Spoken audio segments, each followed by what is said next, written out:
Okay, ఈరోజు activity ఏంటంటే నీటితో ప్రయోగం. శ్రీమ ఏంటి? ప్రయోగం. మనం ఏంటి?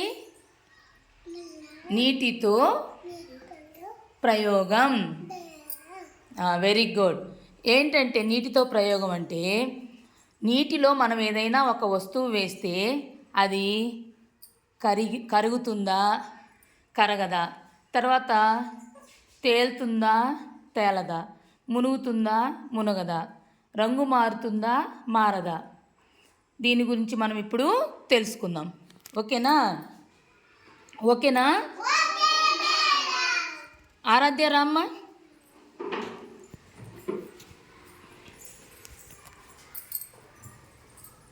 ఏమేమి ఉన్నాయి చూడు, ఇప్పుడు చెప్పు. ఇక్కడ పసుపు, ఉప్పు, చక్కెర,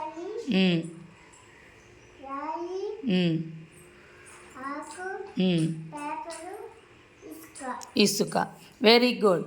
ఫస్ట్ ఏం చేస్తామంటే నువ్వు పసుపు తీసుకో, కొంచెం ఒక గ్లాసులో వేయి, కలుపు, బాగా కలుపు. ఏమైంది ఇప్పుడు? ఏమైంది? ఒక్కరు చెప్పండి, ఏమైంది? ఏమైంది? Very good. తర్వాత ఇదే ఉప్పు వేయి, ఈ గ్లాసులో వేయి, కలుపు.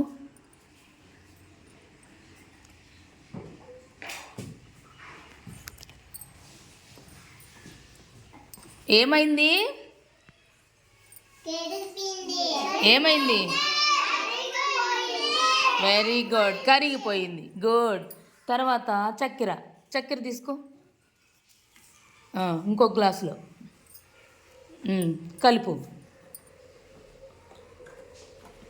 పట్టుకొని కలుపు, బాగా కలిపేసి. గుడ్. ఇప్పుడు ఏమైంది? చక్కెర నీళ్ళల్లో ఏమైందమ్మా? Very good. తర్వాత ఇసుక తీసుకో, ఇసుక అవతల గ్లాసులో ఇక్కడ కలుపు.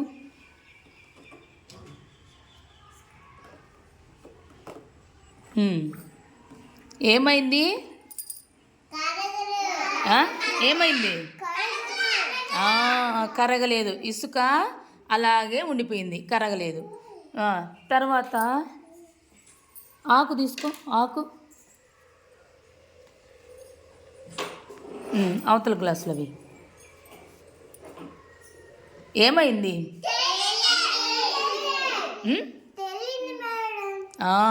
తేలింది, ఆకేస్తే తేలింది.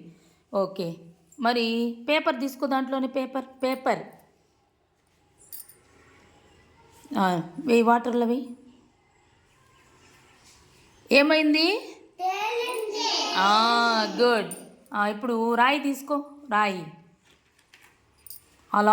లాస్ట్. ఏమైంది? మునిగింది. Very good. పసుపు వేస్తే నీళ్ళు ఏమైనాయి? కలర్ మారినాయి. తర్వాత ఉప్పు వేస్తే ఏమైంది? కరిగిపోయింది. చక్కెర వేస్తే ఏమైంది? ఇసుక వేస్తే ఏమైంది? తర్వాత ఆకు వేస్తే ఏమైంది? పేపర్ వేస్తే ఏమైంది? మరి రాయి వేస్తే ఏమైంది?